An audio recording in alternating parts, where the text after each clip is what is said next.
Les images du CNC nous ont démontré clairement une tenue des armes qui n'avait rien à voir d'un débutant. Tout le monde ici vous a dit, c'est ma première fois de toucher à l'arme, je ne l'ai touché que parce que j'avais été contraint par Christ. Mais quand vous voyez la manière dont Marcel Malang a été habillé, vous vous rendez compte que vous avez affaire à un véritable commando bien formé. Et lorsqu'à l'annonce de son nom, il a été dit, oui, on l'a vu gracieusement et glorieusement manipuler son arme et démontrer effectivement, en pointant un point sur les murs, pour dire, oui, je suis capable. Et je suis venu réellement combattre. C'est très loin de l'image qu'on nous montre, qu'on a voulu nous présenter en disant, on l'avait tenu comme un gamin, on l'a soulevé comme ça pour dire, tu ne feras que ce que moi, je t'ai demandé de faire. Lorsque on regarde la tenue de l'arme par Youssouf, qui s'est comporté plus de manière supérieure même à un commando.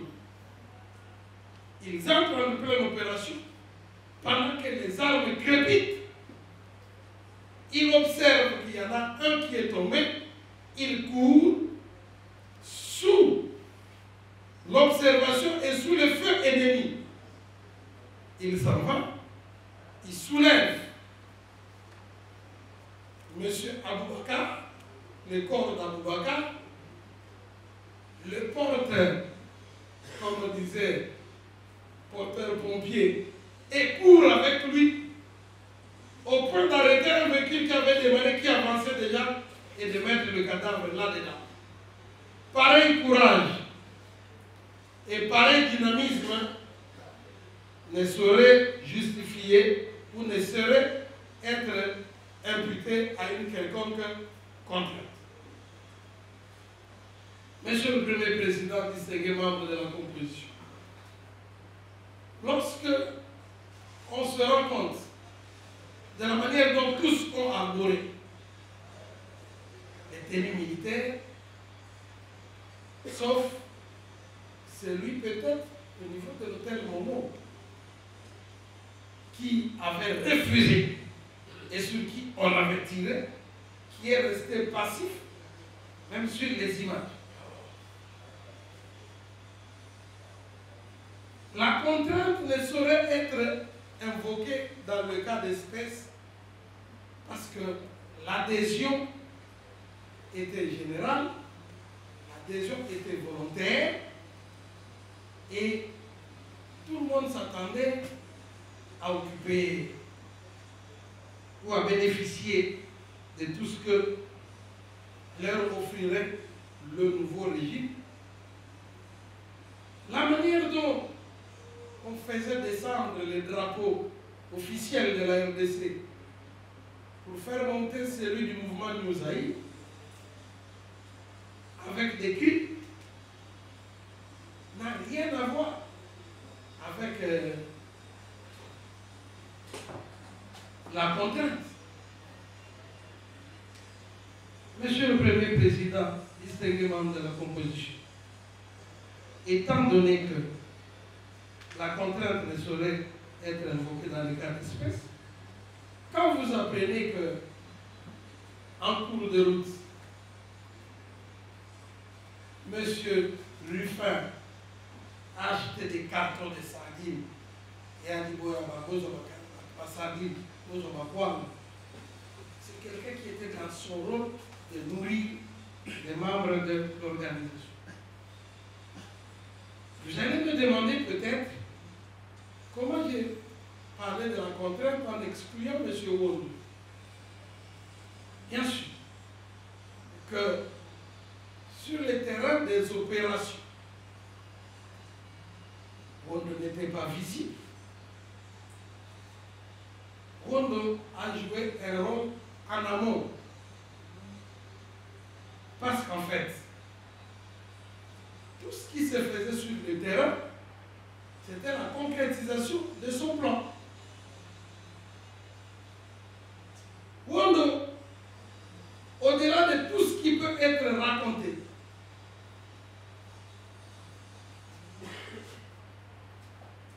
était en contact régulier avec Christian Malanga de Christ Mémoire.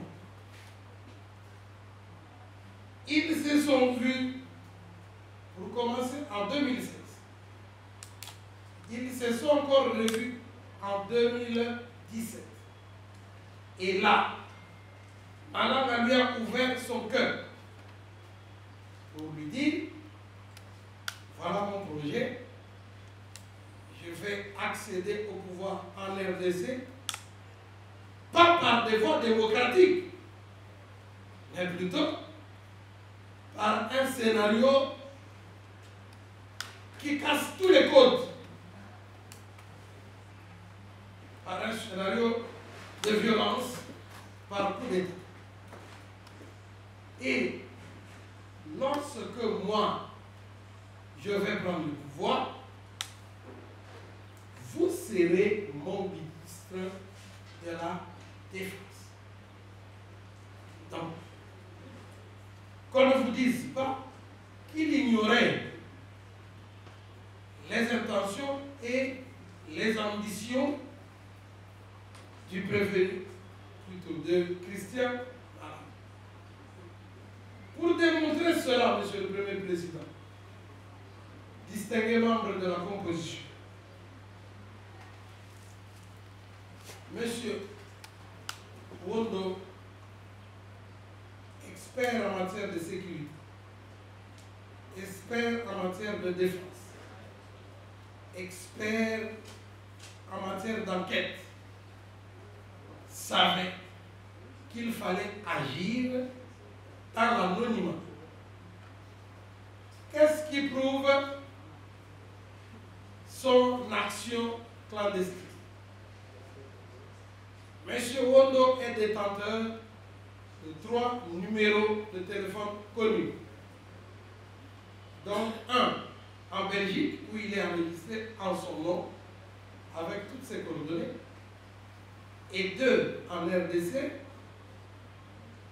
où il a, pour le premier, le nom de Tsassa Rachid, et pour le second, Kisanga Bertin. Le réflexe de flic, me dira-t-on. Mais donner une fausse identité là où on doit vous identifier, c'est une infraction, Monsieur le Premier Président. Et cette méthode, on la retrouve, cette manière de procéder. Malanga lui-même aussi, lorsqu'il prend un numéro de téléphone, il se fait enregistrer sous un autre nom. Le ministre de la Défense a un nom. Celui qui sera le président de la République aussi a un nom. Et on rencontre cette technique partout. Où on prend une chambre d'hôtel à l'hôtel Choulou. Il ne se fait pas identifier sous son véritable nom. Il quitte l'hôtel Choulou. Il va à l'hôtel Pagela. Là, si on pouvait encore comprendre qu'il ait pris un autre nom, il s'est fait enregistrer là-bas au nom carrément de Malouche.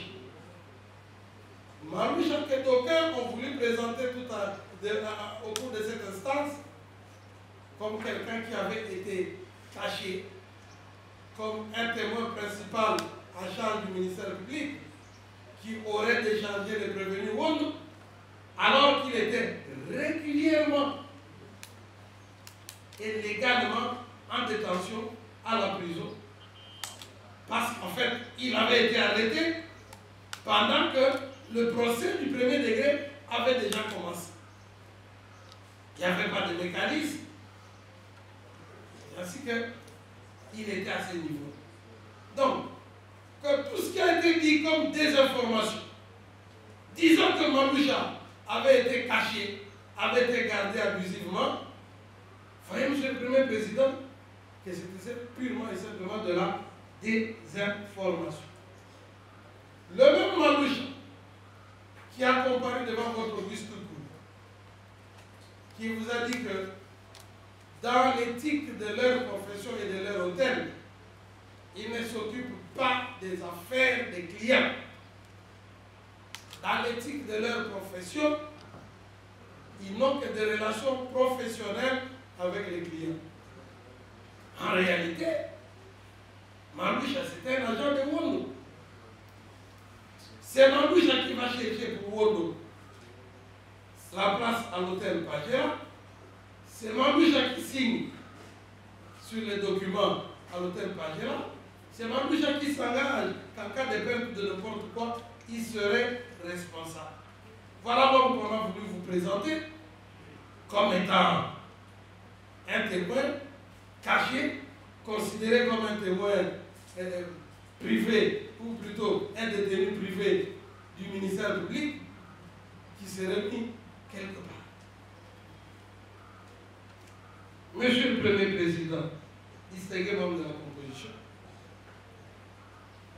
Monsieur Wondo, qui ne se reproche de rien, qui sait qu'il ne fait rien de mal, arrive à Kinshasa. Il s'infiltre dans les sillages des services de sécurité et finit par devenir le conseiller de l'administrateur général de l'ANR. Il vous dit ici, c'était sur appel des autorités. Il vous a brandi aucune invitation. Il vous a brandi. Donc, ordre, nos clients, pour vous assister, ils ont subi des préjudices de plusieurs ordres. Des préjudices matériels, moral et physiques. Leur pronostic vital, leur santé laisse à désirer. Il y a même de ceux-là qui, jusqu'aujourd'hui, continuent à suivre les soins de santé. Et évitez de vous répéter. non, je me répète pas. La morale, n'en parlons pas. Parce qu'il y a de ceux qui ont perdu du boulot sur le plan matériel, comme on vous l'a dit ici, Monsieur le Président, nous ne savons pas pourquoi. On se pose même la question, pourquoi est-ce que l'espace chez Momo, jusqu'à ce jour, est assiégé par les éléments de la DENIAP. Et non seulement assiégé, mais vandalisé au point où même le bien de chez Momo se retrouve sur la place publique. Et nous voulons que ceux qui nous ont amenés dans cette histoire soient condamnés comme on vous l'a cité leur nom ici. Quand je plaide, que je plaide avec la doctrine, que je plaide avec les éléments de droit qui nous enrichissent. Je lis les professeurs Tassoki qui parlent de res mémoire, qui parlent de la condamnation. Cette condamnation, il parle de l'objet de la construction de la partie civile. Antoine Ribas est en train de dire ceci, que l'objet propre de l'action civile est la prétention juridique à une réparation adéquate. Quand je consulte les dictionnaires, une réparation adéquate veut dire quoi? C'est une réparation qui convient, qui correspond, qui est équivalent du préjudice causé par une infraction. Vous conviendrez avec nous, Monsieur le Président, distingués membres de la composition, l'organe de la loi, que le préjudice sont énormes. Je vous dis, tous nos clients à ce jour qui travaillaient avant que cette histoire puisse arriver, aujourd'hui, tous ne travaillent pas. Aujourd'hui, tous ont des problèmes de santé.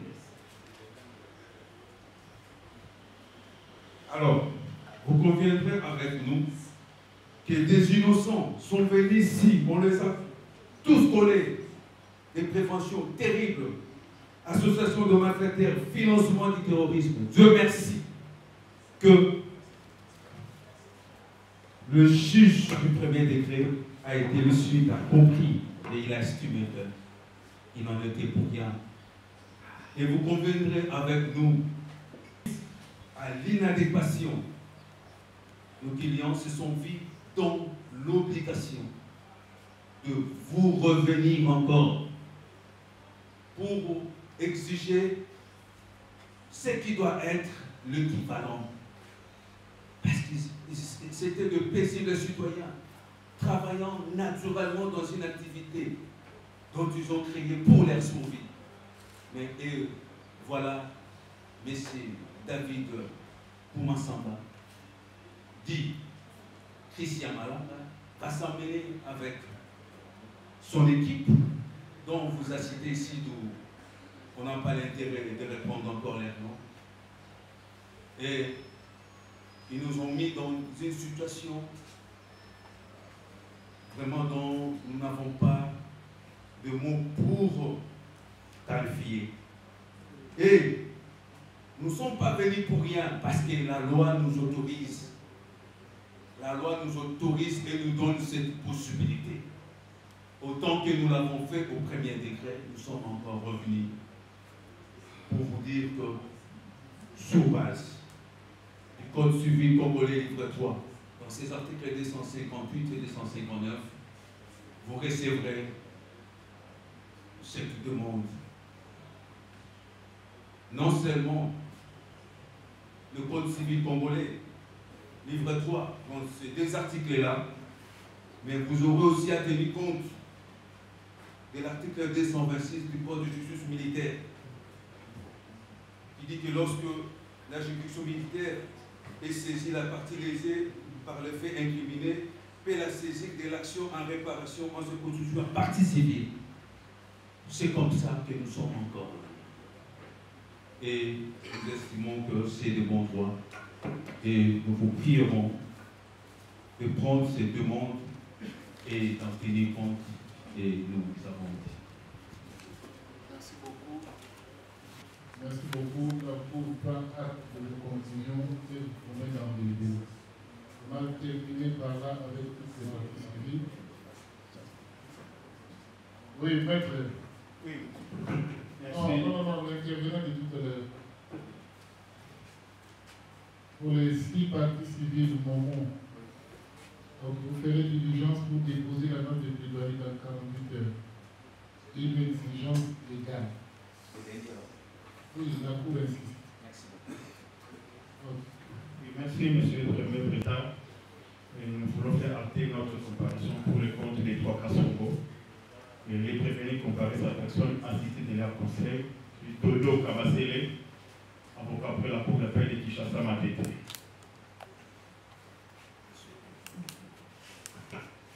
Monsieur le Président, Yves, Malanda Vangira Albert, Nimbundongala Guy Vincent, Lumwa Moumouzinga Bernard, Kiasakani Didi, Makaya Bouilou Trésor, Yala Mouikou Elvis, Balenga Kaza Flori, Mambote Louindoula François, Mimba Zimakanda Ernest, Manzanza Sungambanzi Didier, Kanga Mouzeba Fiston, Bati Mamba Kiridi, les prévenus comparaissent en personne, assistés de leur conseil, Maître Jocelyn Botangue, avocat après la Cour d'appel de Kinshasa Matete.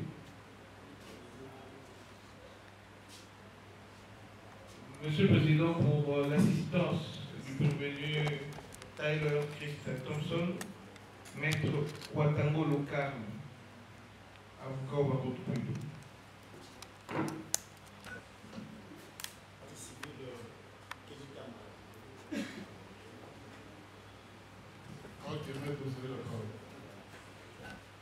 Monsieur le Président, nous ne serons pas trop longs, étant donné que nous sommes la partie civile. Et au niveau d'appel, le rôle, c'est de démontrer la minorité des dommages et intérêts par rapport au préjudice réellement subi et solliciter la réévaluation de dommages et intérêts par rapport à l'œuvre du premier juge. Monsieur le Président, au premier degré, la partie civile Tamba Ndoumbe Kenny était constituée partie civile contre M. Marcel Malanga, Zalman Polo Benjamin, Taylor Christian Thompson et Youssouf Zanga Yatoshir. Tous qui étaient poursuivis pour participation criminelle, association de malfaiteurs et meurtre commis pour faciliter le vol ou une extorsion.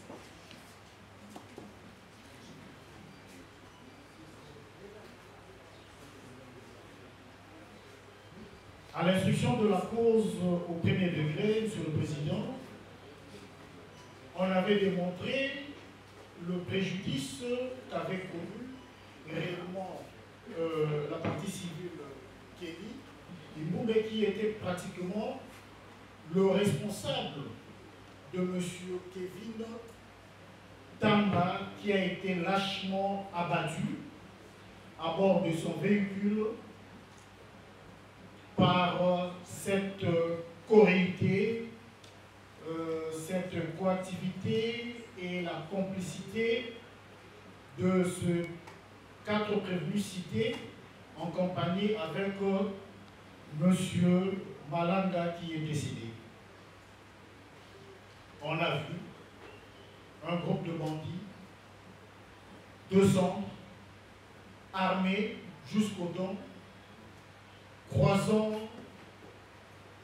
un bonhomme à bord de son véhicule Range Rover, sans sommation, sans discussion, tirèrent sur lui à bout portant et M. Kevin Tamba, suite à ses blessures, a connu la mort sur place. Et après l'avoir tué, M. le Président, dans cette coactivité et complicité, ils se sont permis, M. le Président, de pouvoir prendre son véhicule qui a pratiquement renforcé leur cortège criminel pour aller continuer la suite de leur sale besogne. Et M. le Président, au niveau du premier juge, nous avons effectivement démontré le préjudice réel et factuel que M. Kelly Tamba, comme frère et responsable direct du défunt, avait connu, mais aussi, M. le Président, par rapport à cela, étant donné que le préjudice était tellement profond, la plaie était béante, la partie civile, Kelly Tamba se disait, bon, puisqu'on ne sait plus faire revenir la personne qui est partie, mais du moins une condamnation d'une somme équivalent à 5 millions de dollars payables en francs congolais pourrait consoler son frère, la partie civile, qui a été arraché de l'affection, disons, par rapport à son frère qui a été arraché à l'affection de la famille et qui ne le reverra plus jamais. Mais à notre grande surprise, Monsieur le Président, le premier juge, en rendant sa décision,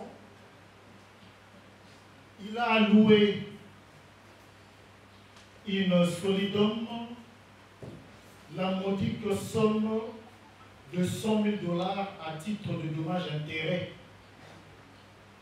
Et pour la partie civile, 100 000 dollars était pratiquement une sous-estimation de tout ce que la partie civile Teteli Tamba a connu comme préjudice face à la disparition de leur enfant qui a été lâchement abattu. Raison pour laquelle, Monsieur le Président,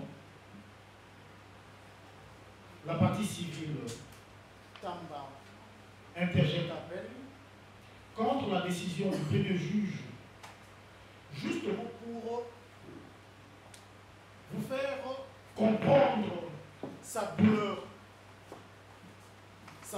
morale de perdre un jeune frère, de perdre quelqu'un qui était pour lui irremplaçable. Et par rapport à cela, qu'il plaise, Monsieur le Président, de réévaluer justement ce préjudice en confirmant, en tout état de cause,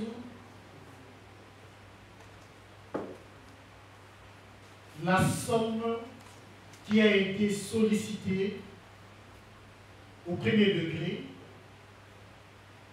qui est celle de 5 millions de dollars payables en francs congolais.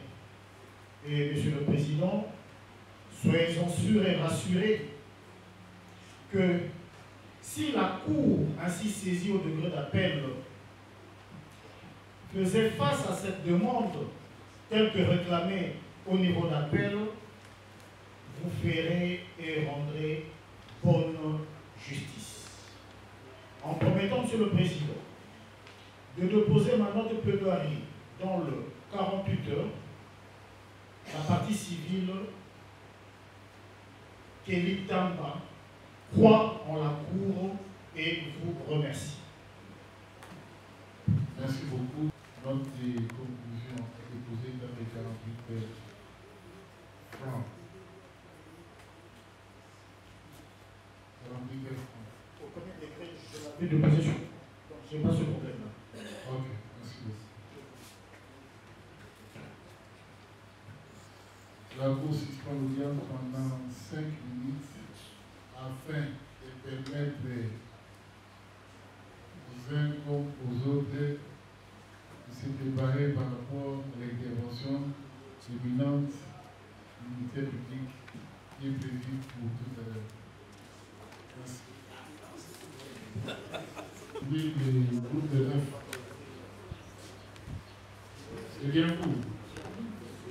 C'est pour le groupe de 9. Vous aviez, de manière tout à fait délibérée, dit la Cour à l'étage.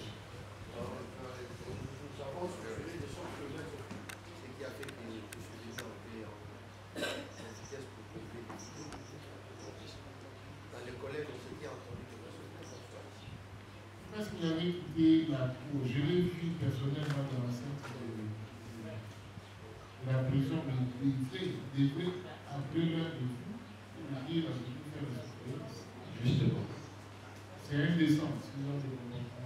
Veuillez nous excuser par rapport à cette affiche. Oui. Nous sommes des humains, personne n'est sûr. Veuillez nous excuser, monsieur le président.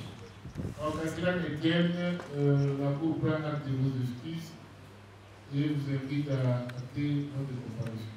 Merci beaucoup, monsieur le président, pour la parole. Le prévenu qui comparaît dont le nom suivre, Malo Kikiou Maroger, Makela Mavamboumak, Lelo Poiti Gédéon, Bakataki Thomas, Baekola Ntimba Jean et Richard, Mavambou Kunda Josué, comparaissent tous en personne, assisté de la conseil, Maître Pierre Kanida Kassonga. Je suis avocat de la Cour d'appel de l'Équateur. Merci. Ok. La parole est accordée au ministère public pour présenter ses décisions. Monsieur le Premier Président, distingué de la composition, je vous remercie pour la parole que vous avez bien voulu m'accorder en ce moment pour prendre mes réquisitions dans cette affaire.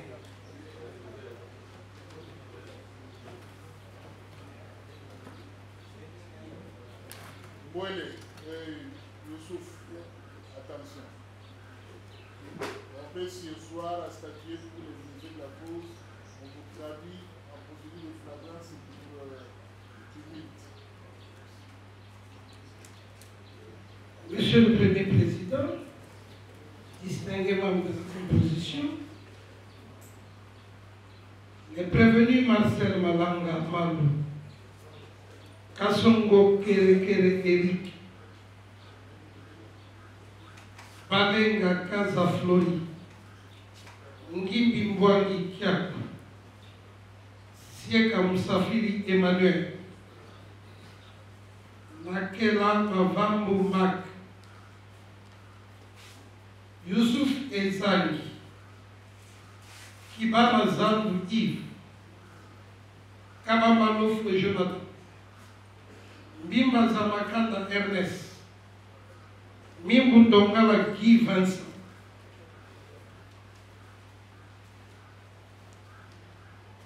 Matina Mbaki Regi, Katalai Fazili Richard, Kassongo Osiang Ekien, Pakatadi Tom, Baekola Simba Jean, Malongi Uwuma Roger, Vuyanka Sacha, Malanda Vangila Albert,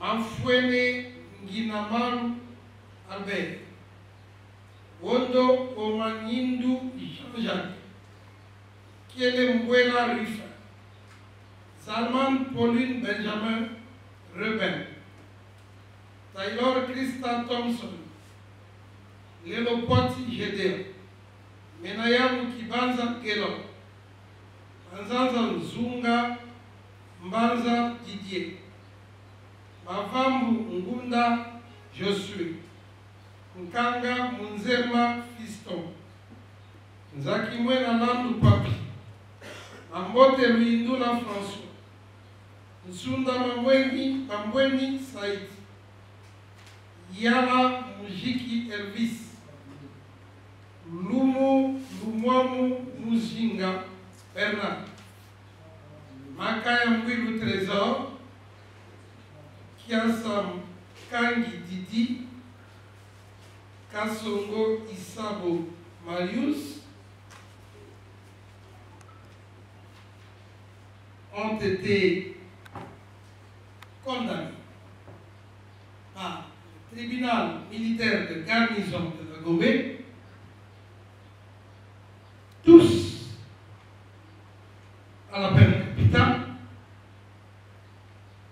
pour les infractions respectivement d'attentat, terrorisme, détention illégale d'armes et munitions de guerre, tentative d'assassinat, association de malfaiteurs et meurtre.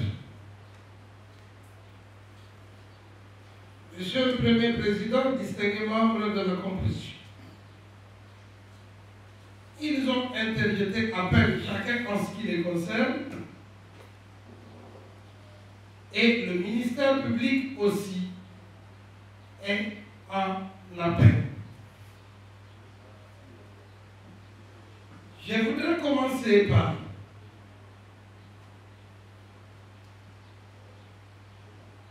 là où j'aurais dû terminer.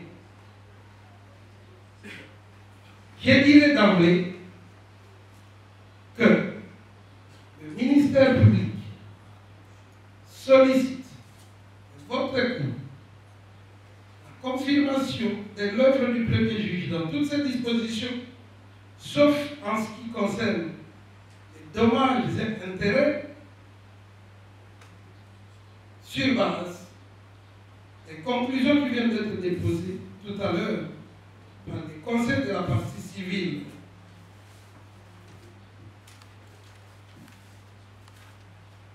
Conseil des parties civiles, Stéphie Elonga, Luhungu Mata Magi, Mugangu Ndiru Rua Ephraim, Aviokunda René, M. Bayo Mazan Zadov, Madame Mukela Mukubu Judith, Madame Louindula Yango Ange, M. Kevin Tama et la République démocratique du Congo. De les évaluer ex aequo et bono, c'est-à-dire conformément à l'équité. Je me serais arrêté là-bas, mais je pense que quelques précisions méritent d'être faites devant votre auguste cour pour soutenir pourquoi nous avons dit ce que nous venons de dire tout à l'heure. D'abord, par rapport au contexte, si nous examinons les faits dans les circonstances de temps telles qu'ils se sont déroulées, dans une approche historique, nous nous rendons compte que ces infractions se sont commises par les membres du mouvement appelé New Zaïre, c'est-à-dire Nouveau Zaïre. Et quand on examine les dates, vous avez les 18, vous avez les 19, pour tomber au 20 mai, qui a aussi une certaine explication en ce qui concerne l'ancien Zaïre. Ils avaient voulu certainement faire coïncider la prise du pouvoir par les New Zaïre à une date significative de l'ancien Zaïre pour se réclamer des dignes successeurs, probablement d'un régime qui n'est plus en place. Ça, c'est par rapport au contexte. Monsieur le Premier Président, distingué membre de la composition, par rapport aux précisions que nous voulons donner dans cette affaire, la plupart des prévenus ont soutenu, tous, à l'exception des Wogo, tous ont soutenu avoir été contraints. Ils ont plaidé contrainte morale irrésistible. Concrètement, cela signifie que ceux qui ont été vus détenteurs des armes ont détenu des armes par contrainte. Ceux qui ont été vus en tenue militaire l'ont porté par contrainte. Ceux qu'on a vus posant des actes infractionnels, selon eux, ils l'ont bien fait, mais ce n'était pas contrainte. Par rapport à la contrainte, nous disons d'emblée que cet élément ne mérite pas d'être pris en considération parce que cela ne se justifie pas. D'abord sur le plan numérique. Lorsqu'on examine toutes ces personnes qui se disent avoir été contraintes, se sont retrouvées en grand nombre détenteurs d'armes, alors avait été seul. Lorsque nous nous rendons compte que la proportion généralement dans l'armée c'est de 3 contre 1, si vous voulez bien anéantir une personne ou une personne qui... Il faut au moins 3 contre 1. Quand nous nous rendons compte du nombre de ceux qui étaient des détenteurs des armes, s'ils n'étaient pas d'accord, ils auraient pu aussi mettre le maître chanteur, entre guillemets, selon eux, en difficulté. Ils n'ont pas fait. 2. Ils avaient aussi l'occasion de s'enfuir. Et ceux qui avaient voulu s'enfuir, ils ont fui. Après, l'équipage de l'esprit des vies, qui n'était pas d'accord avec ça, est parti. La PPF, l'agent de police, qui a été aussi embarqué de force, a fini par quitter les autres et est parti. Donc ceux qui sont restés, nous ne pouvons pas dire qu'ils sont restés par contrainte. 3. Lorsqu'on examine les images qui nous ont été diffusées par le service national de cyber, le Conseil national de cyberdéfense, on observe une euphorie généralisée dans les chefs des prévenus, que ce soit les détenteurs des armes ou ceux qui n'étaient pas détenteurs d'armes. On voit qu'ils s'étaient mis dans la véritable peau des nouveaux libérateurs, scandant la victoire, répondant favorablement et de manière spontanée au cri de guerre Ingeta, Vuluzi Ingeta, avec un esprit qui n'avait rien à voir avec la contrainte, brandissant des cris Mokekwei, Félix dégage, toutes sortes de déclarations qui n'ont rien à voir avec une quelconque contrainte. Monsieur le Premier Président, distingués membres de la composition, les prévenus ont brandi la contrainte alors que, à plusieurs reprises, ils se sont retrouvés seuls, très loin du maître des chanteurs soi-disant, mais ils n'ont pas utilisé leur droit légitime de s'échapper à cette contrainte. S'ils avaient fui en ce moment-là, leur fuite aurait perdu son caractère honteux. Les images du CNC nous ont démontré clairement une tenue des armes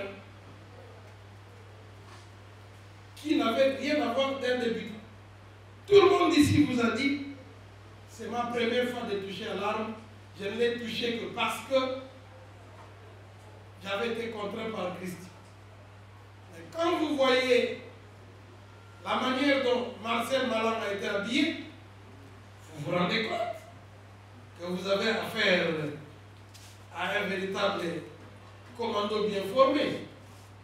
Et lorsqu'à l'annonce de son nom, il a été dit oui,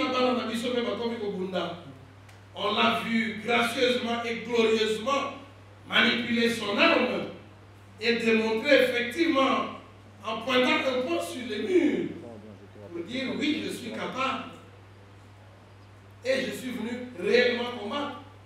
C'est très loin de l'image qu'on nous montre, qu'on a voulu nous présenter en disant on l'avait tenu comme un gamin on l'a soulevé comme ça pour dire tu ne feras que ce que moi, je t'ai demandé de faire. Lorsque on regarde la tenue de l'arme par Youssouf, qui s'est comporté plus de manière supérieure même à un commando.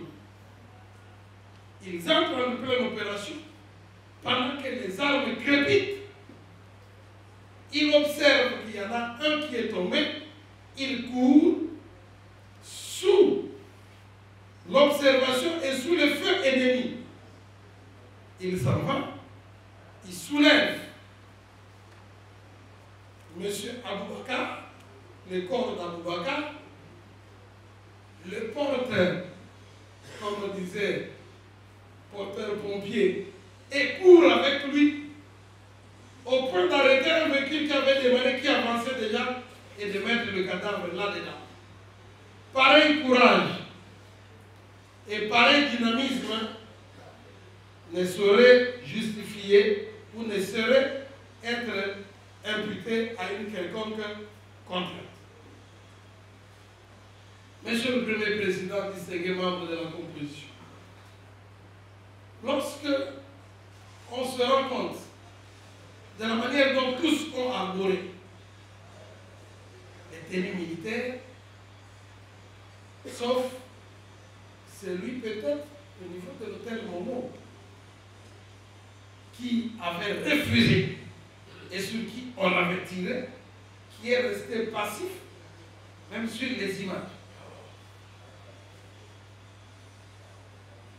La contrainte ne saurait être invoquée dans le cas d'espèce parce que l'adhésion était générale, l'adhésion était volontaire et tout le monde s'attendait à occuper ou à bénéficier de tout ce que leur offrirait le nouveau régime. La manière dont on faisait descendre les drapeaux officiels de la RDC pour faire monter celui du mouvement Newsaï avec des cris n'a rien à voir avec la contrainte. Monsieur le Premier Président, distingué membre de la composition, étant donné que la contrainte ne saurait être invoquée dans les cas d'espèce, quand vous apprenez que, en cours de route, M. Ruffin a acheté des cartons de sardines et a dit c'est quelqu'un qui était dans son rôle de nourrir les membres de l'organisation. Vous allez me demander peut-être comment j'ai parlé de la contrainte en excluant M. Wondou. Bien sûr que sur le terrain des opérations, Wondou n'était pas visible. Wondou a joué un rôle en amont. Parce qu'en fait, tout ce qui se faisait sur le terrain, c'était la concrétisation de son plan. Wondou, au-delà de tout ce qui peut être raconté,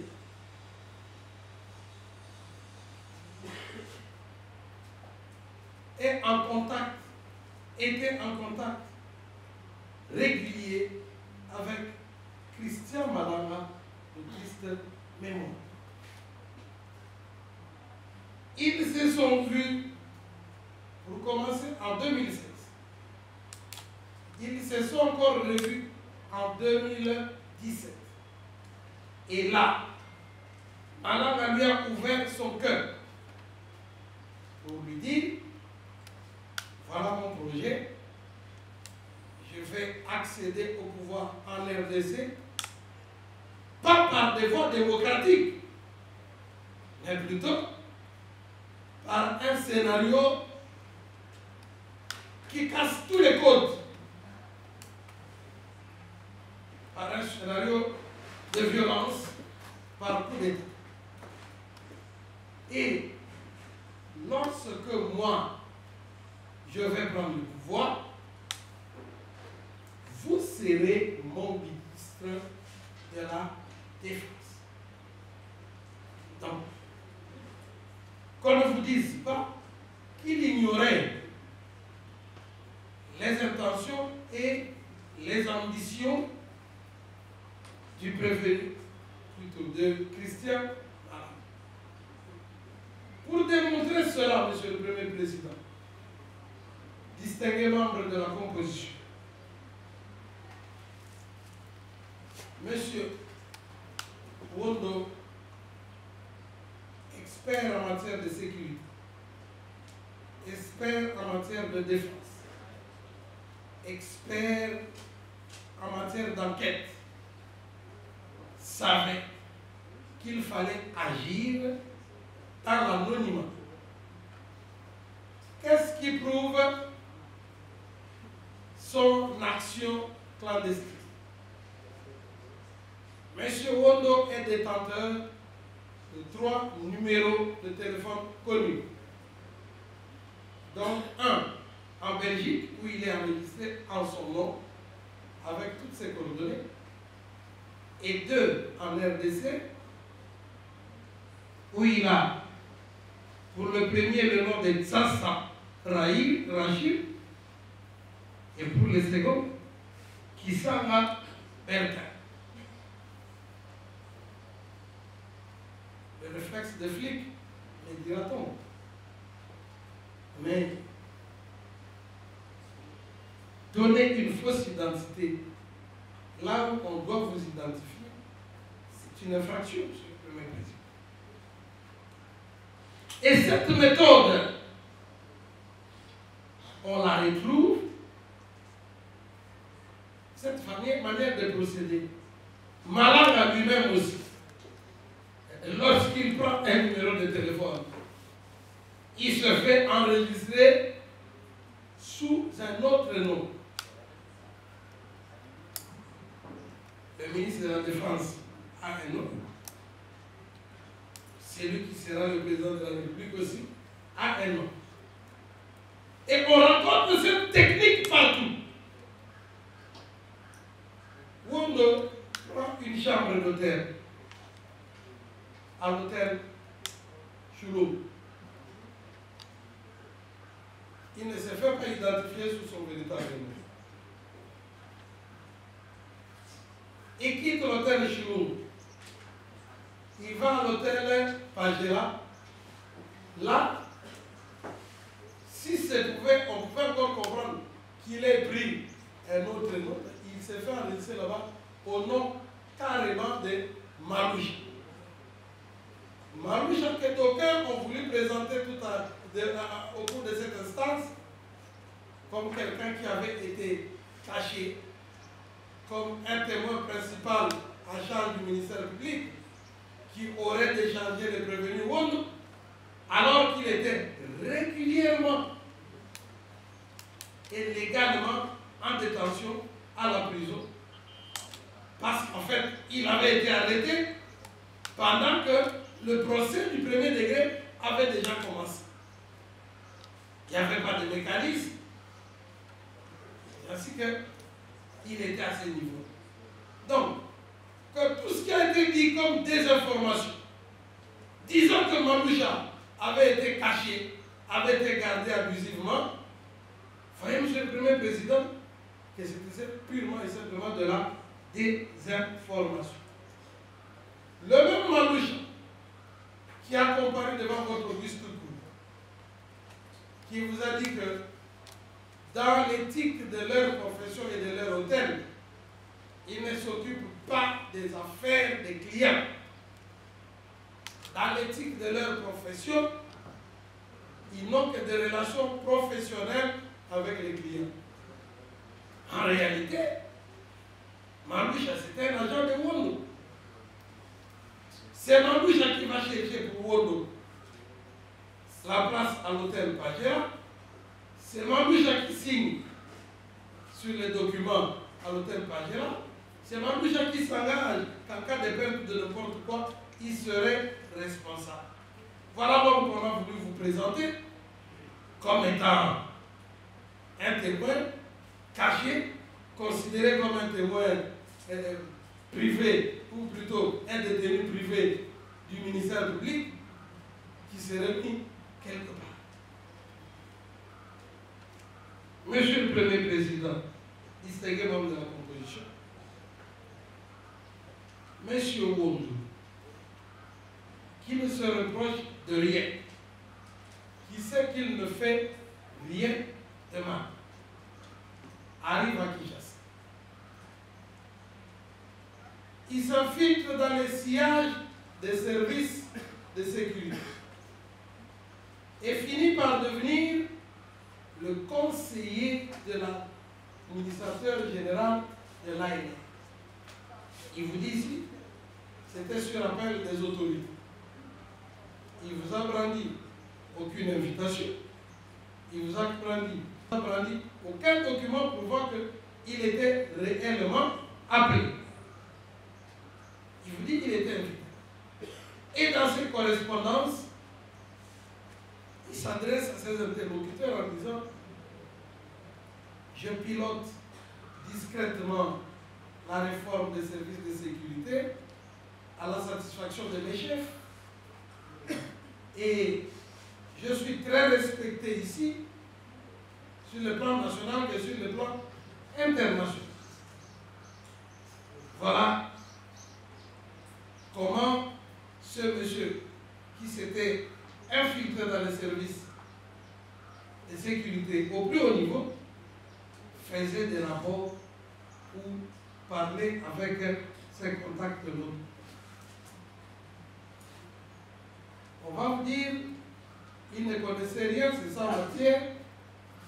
Monsieur le Premier Président, distingué membre de la composition, sachant que dans tout ce que l'on fait, il reste toujours des traces, M. Wondo va désigner un légataire de ses comptes, qu'il appelle son alter ego, un certain Lula, un homme qui a accès à ses comptes, qui peut manipuler ses comptes même en cas d'absence. Il dit, au cas où il m'arrivait quelque chose, je te laisse la responsabilité de la gestion de mes comptes. Et quelle est cette chose qui lui est arrivée? Parce que maintenant, lorsqu'on examine, on se rend compte que toute son historique, de l'an 2022, 2023, jusqu'en 2024, année fatidique des événements, tout cet historique est inexploitable parce qu'elle a été purement et simplement effacée. Il a dit que ce serait au cas où il lui arrivait quelque chose. Quelle est cette chose qui lui est arrivée pour que disposition pareille soit prise au point de supprimer tout ce qu'il y a comme historique de ces comptes? Sinon, la crainte d'être découvert, au cas où on examinait ces comptes, ces mouvements par rapport au réseau. Tout cela démontre qu'il y avait des choses qu'il ne voulait pas que l'on voie. Et quelles choses? Entre autres, ces conversations avec Malanga, ces planifications avec Malanga. Il a habité l'hôtel Momo juste aux approches des événements. Au mois de mai, il quitte l'hôtel. Le 14, il va à Pangéra. Il quitte son emplacement principal, il va dans son emplacement de recharge. D'où il a planifié avec ceux qui étaient sur le terrain comment se déroulerait l'événement du 18 au 19. Parce que, comment expliquer que chez Choulou, une chambre, c'est 100 $. À Pangéra, la chambre la plus chère, c'est 130 $. Et le motif, c'est un motif économique. Vous quittez là où c'est 100 $, pour aller là où c'est 130 $, pour dire que je voulais faire des économies. Monsieur le Premier Président, distinguez-moi de la composition. Ça pose problème. Non seulement ça, Monsieur le Premier Président. En plus,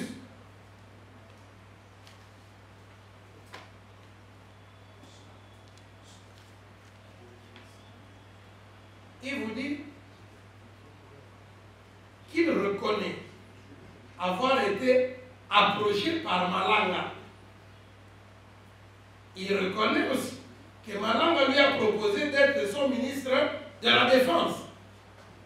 Mais que lui n'en a pas fait état parce qu'il a minimisé de telles déclarations. Et c'est quand qu'ils se sont vus avec Malanga? C'est en 2017. Entre-temps, en 2017, il multiplie les conférences sur comment accéder au pouvoir en RDC. Et son dernier scénario, qui a été mis en pratique par Malanga, s'avère être le coup d'État. Donc, quand on examine son modus operandi, c'est un guide secret. C'est un guide qui agit dans le noir. Donc on voit que la concrétisation de ces actions et de ces interactions.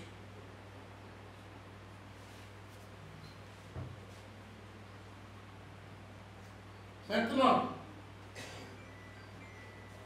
il vous dit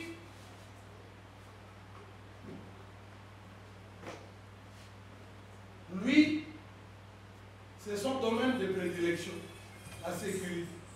C'est un expert en tout. Mais son expertise, au lieu que ça porte sur comment accéder au pouvoir démocratiquement en République démocratique du Congo, ça porte plutôt sur comment accéder au pouvoir en République démocratique du Congo par des voies non démocratiques. Notamment le coup d'État.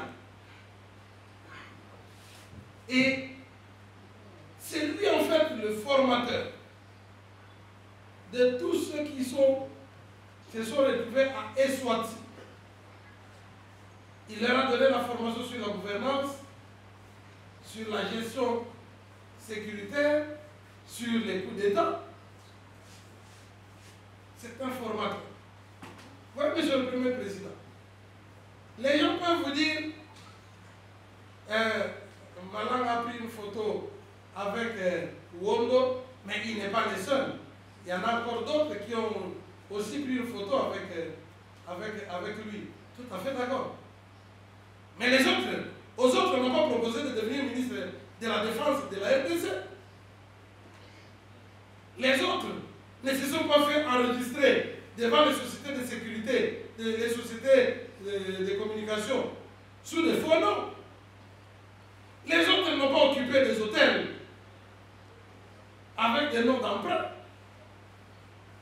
Les autres n'ont pas tenu des conférences pour parler de comment accéder au pouvoir à la République démocratique du Congo. Donc, cet élément doit plutôt être examiné de manière combinée avec les autres éléments du dossier et en tenant compte surtout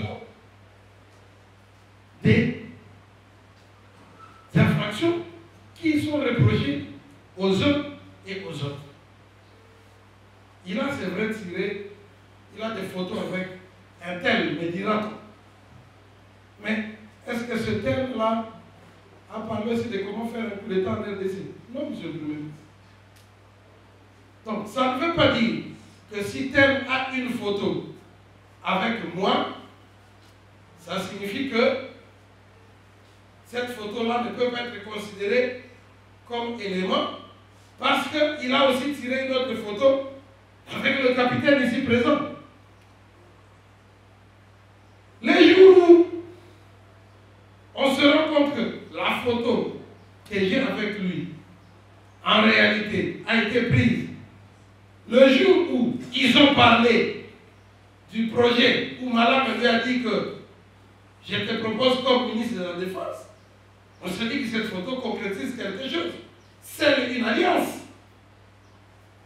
Donc il ne faut pas prendre les éléments du dossier de manière diachronique, séparés les uns des autres, mais il faut les synchroniser avec les autres pièces du dossier pour se rendre compte que dans le contexte ici, cette photographie peut jouer tel rôle et peut servir de telle ou de telle autre base. Voilà, Monsieur le Premier Président, distingués membres de la composition. C'est pourquoi nous avons dit que la contrainte morale irrésistible invoquée par les 36 autres prévenus n'était pas invoquée par le prévenu Wond, qui lui n'a pas été contraint. Il a agi de manière subtile et délibérée, de manière à ce qu'il ne soit ni vu ni découvert un jour.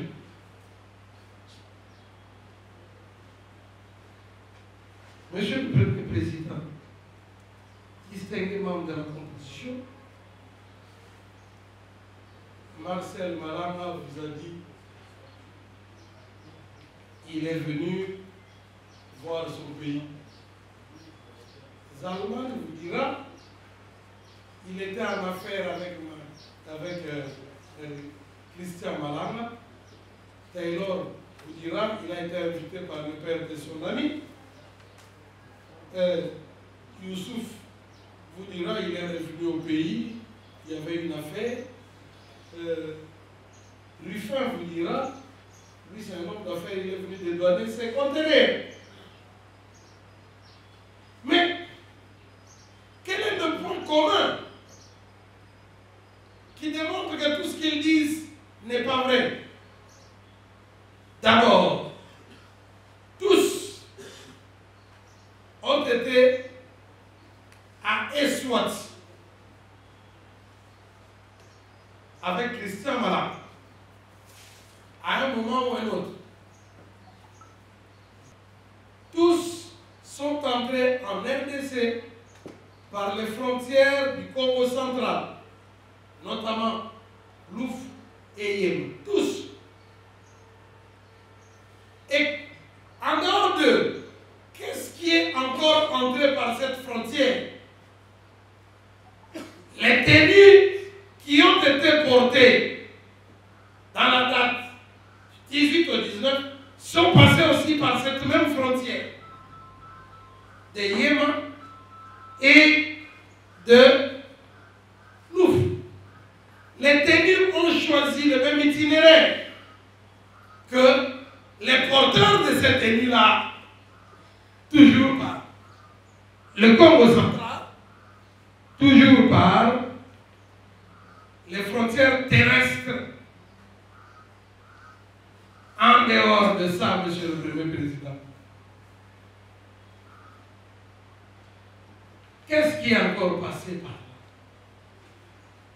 Les foulards, les brassards. Et les brassards, là, il y en a de deux sortes. Nous avons les brassards en flambeau, avec les drapeaux de l'ancien Zaïre, et nous avons le brassard de la bannière étoilée du drapeau américain. Les images ont démontré ici que dans l'équipe, en général, il y avait une équipe qui portait les drapeaux américains et d'autres, c'était le drapeau de l'ex-Zaïre. Mais tout ça est entré par où? Par Louf, par Yémen, par le Congo central. Et là, nous entrons dans la théorie de ce qui a été donné comme motif fallacieux tout au long de cette instruction. C'était quoi? Une coïncidence. C'est une coïncidence que les Allemands soient entrés au Congo par cette frontière que Taylor soit passé par la frontière terrestre, que Marcel soit passé par là, que Youssouf soit passé par là, et Ruffin. Et tous ont des liens avec Malade. Non seulement ça, mais les bannières étoilées représentaient ce que eux-mêmes, surtout Ruffin, disaient aux nouvelles recrues. Ils disaient, nous sommes dans une affaire où il y a des Américains. Nous ne sommes pas seuls. C'est tout à fait normal que ce jour-là, il y ait des gens qui arborent le drapeau américain et les autres qu'on pourrait qualifier de locaux qui avaient le drapeau de l'ex-Zaïre. Mais pourquoi cela? C'est pour matérialiser ce qui avait été dit par avance, que il y avait des Américains. Quand on montre des photos, des bateaux de pêche, ça c'est le discours moralisateur et galvanisant de Ruffin. Ce qui a donné la force à tout le monde en cours de route. Donc tout le monde, dans cette affaire, chacun avait son rôle à jouer. Maintenant, lorsque on examine bien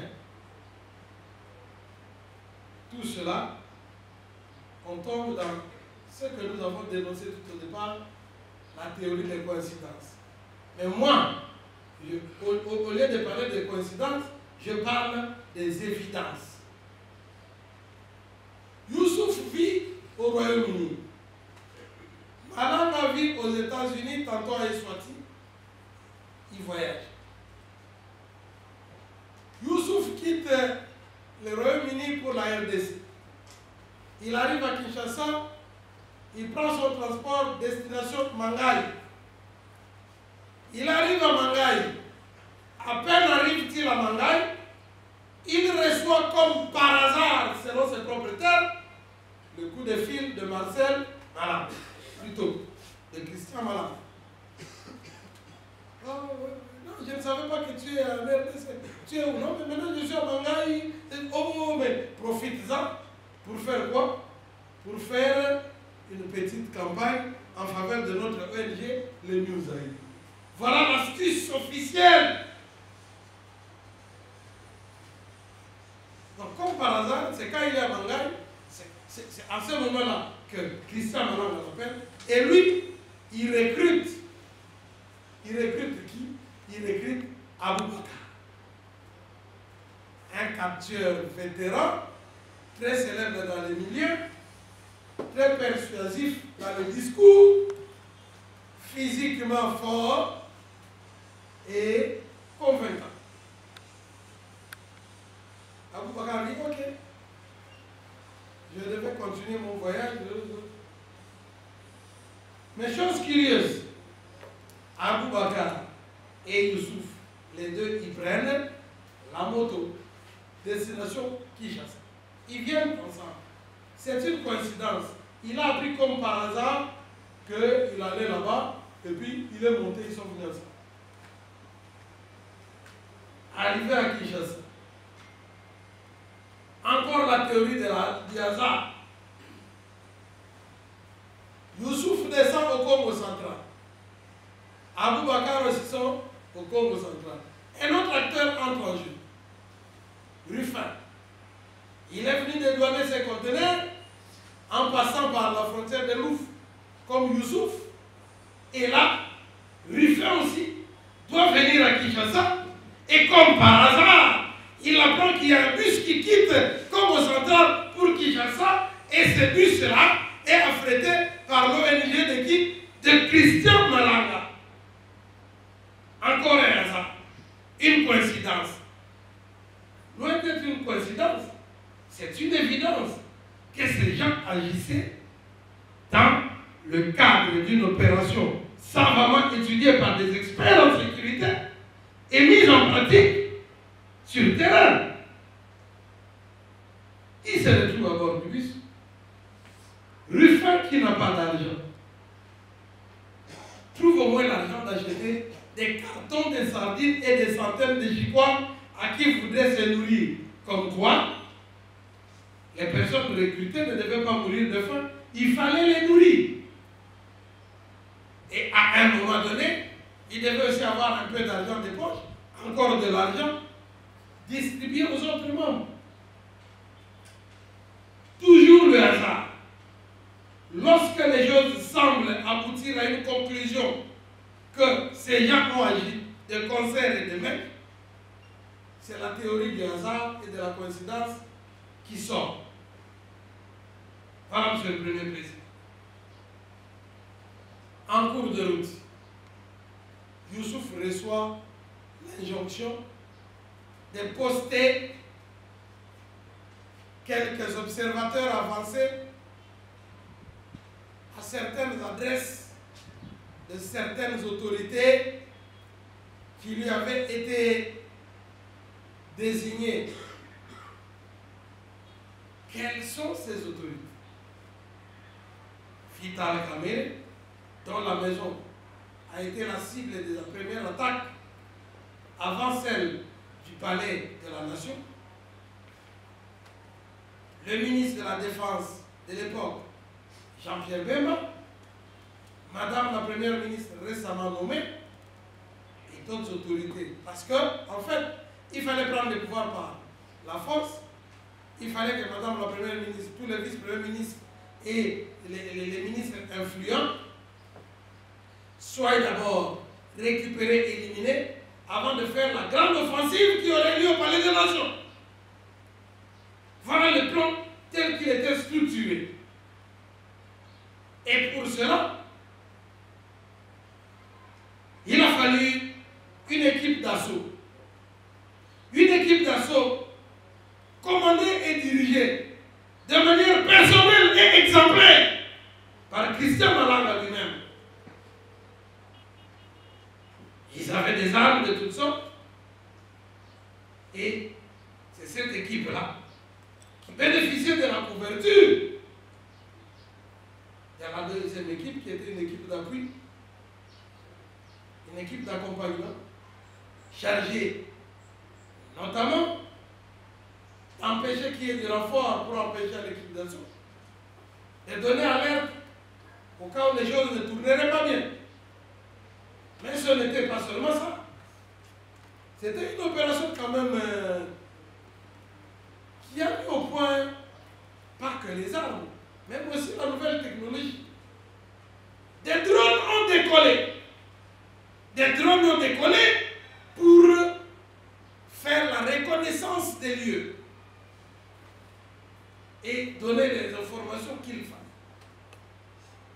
Car dans l'équipe, il y avait aussi un grand commandant, un grand pilote de drone, tel que l'instruction l'a révélé. Évidemment, j'ai dit, bon, moi je connais seulement jouer avec les drones. Jouer avec les drones, c'est différent d'utiliser les drones au jour d'une attaque. Et quelle est la preuve que les drones ont décollé? Mais ceux qui étaient sur les lieux dans la résidence de l'honorable Vital Kamerhe ont vu les drones. Ils ont vu les drones pendant qu'ils s'interrogeaient. Quelle pouvait être la nature et la mission confiée à ces drones?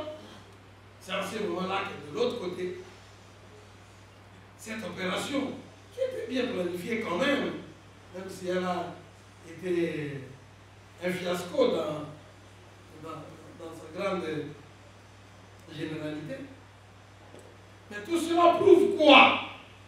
Que réellement, dans cette opération, ceux qui vous disent avoir subi la contrainte irrésistible de la part de Christian Malanga ne sauraient prouver qu'ils étaient réellement contraints.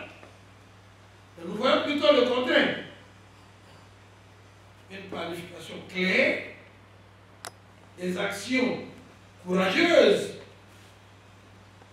de place, on casse le portail, bilan 2 morts.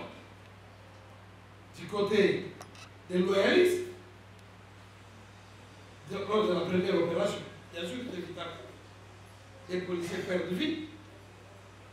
Mais de l'autre côté, Aboubakar, qui avait été recruté par Youssouf aussi, a perdu la vie. Et c'est à ce moment-là que l'équipe s'est dit, c'est maintenant le temps de passer à l'assaut final. Et c'est là qu'ils sont allés maintenant au palais de la nation. Palais de la nation aussi.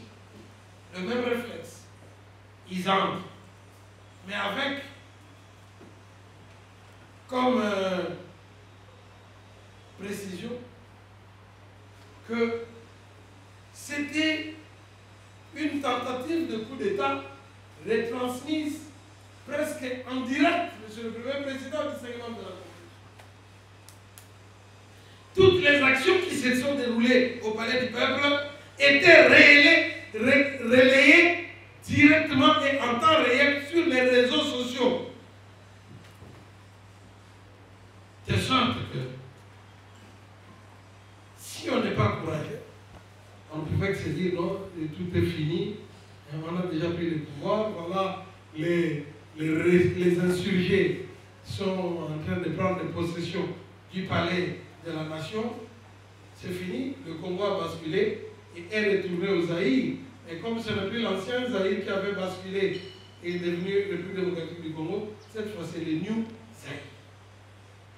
Voilà le scénario, Monsieur le Premier Président, distingué membre de la composition. Cela réalise, bien entendu, Monsieur le Premier Président, distingué membre de la composition, des infractions que nous avions annoncées tout au début.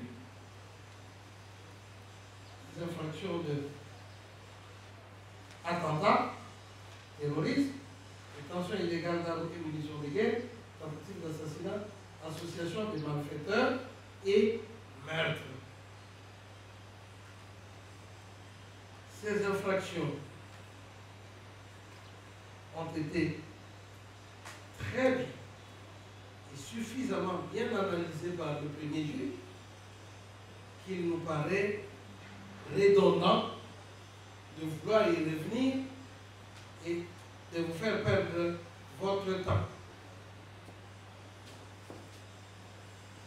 Qu'est-ce qui a été observé par les images? Et là, c'est l'occasion pour nous de féliciter le professionnalisme du CNC, du Conseil national de cyberdéfense, qui a pu démontrer qu'en réalité, Wondo parlait avec Maloucha, Maloucha parlait avec Malanga et jouait le bon.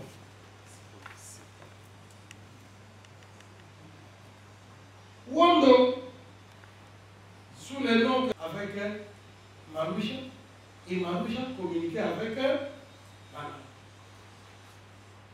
Si nous sommes en appel, Monsieur le Premier Président, c'est parce que le premier juge avait pris la décision d'acquitter certaines personnes pour qui, à l'égard desquelles nous avons estimé qu'il fallait quand même retenir quelque chose. N'empêche, votre cour s'est prononcé, nous nous sommes soumis. Maintenant, voilà. Qu'est-ce que nous pouvons donner comme précision? Le numéro ci-après.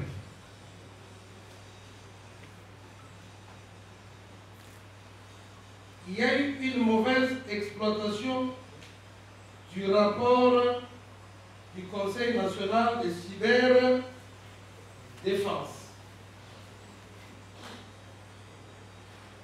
Le numéro 85 19 11 053. Ce numéro a été identifié comme étant le numéro de Christian Malanga et non pas de Manouchi. Donc, les interactions sont claires là-dessus et n'appellent aucun doute. Ce numéro a interagi avec le 0 82 69 19 471. Il a interagi avec le 0 99 41 30 257 et il a aussi interagi avec le 0 83 77 46 920. Conformément à la fiche d'interaction que le Conseil national de cyberdéfense a déposée après qu'elle ait été requise régulière. Maintenant, que reste-t-il à faire? C'est mathématique, c'est logique. A parle avec B. B parle avec C. En réalité, A communique ses informations, ses intentions à B. B les transmet à C. Donc A et C se communiquent, mais par personne interposée. Voilà, Monsieur le Premier Président, distingué membre de la composition. Toutes ces pièces logent au dossier. Alors, nous ne comprenons pas comment on a pu imputer ce numéro que le Conseil national de cyberdéfense a bien identifié comme étant le numéro de Christian Malanga. On l'a attribué à Manoucha pour tisser et forger de toutes pièces une théorie selon laquelle Manoucha c'était quelqu'un qu'on a caché parce qu'il y avait des choses à cacher. Non, Monsieur le Premier Président.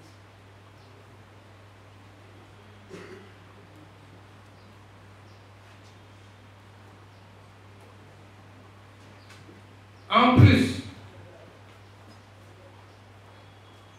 compte tenu de tout ce qui vient d'être donné et dit ici, c'est en guise de précision, parce que nous avons dit que fondamentalement, nous reconduisions l'œuvre du premier juge, avec des précisions que nous venons de donner tout à l'heure.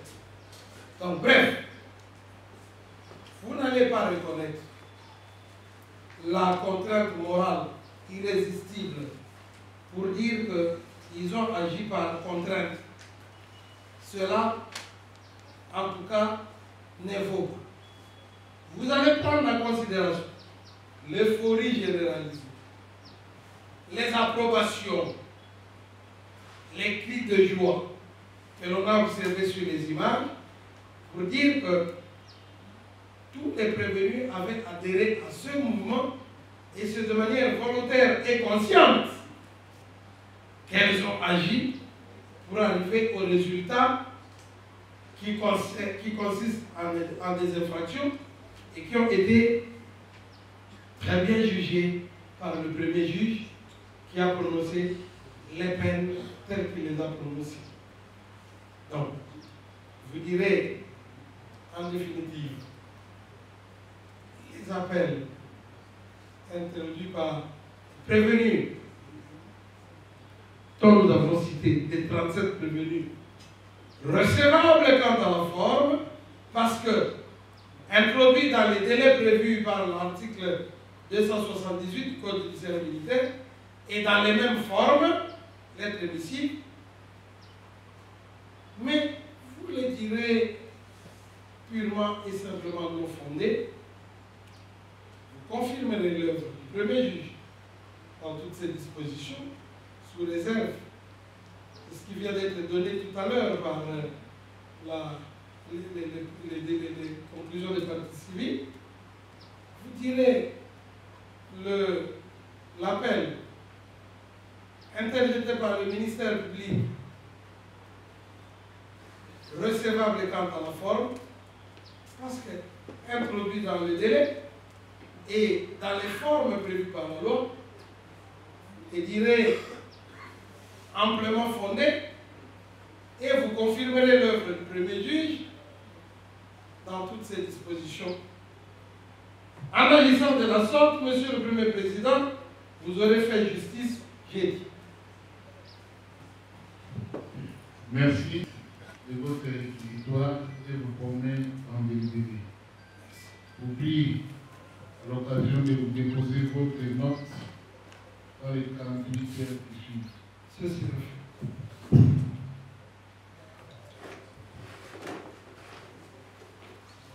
Monsieur le Président, avec votre autorisation, je voudrais acter ma comparution. Barreau de Kinshasa, pour le compte. Merci de présenter d'abord vos excuses parce que la cour a été. Bonnement et cette malheur dans les maisons respectives. Soumet cette préoccupation à l'intention de la défense. Est-ce que la défense sera à même, selon l'organisation qui se dégage de la composition de cette dernière, y a intervenir groupe de 3, groupe de 4, groupe de 9, groupe de 14, groupe de 2. Alors je ne sais pas quel est le groupe qui est disposé à prendre la parole pour aujourd'hui. Plaider tout en montrant de manière tout à fait savante les réquisitoires du CPI. De suspendre l'audience pour nous permettre de nous concerter et vous revenir avec un canevas de l'ensemble du collectif. Accepté par la Cour et sur ces, l'audience est suspendue pendant 5 minutes. Merci beaucoup. Le temps pour les avocats de la défense de se concerter et venir proposer un calendrier beaucoup plus pratique. Du temps de recevoir de plaidoiries, ils vont passer et nous pensons qu'au plus tard, si nous avons la journée de lundi, mardi, une pause, mercredi, on peut clôturer.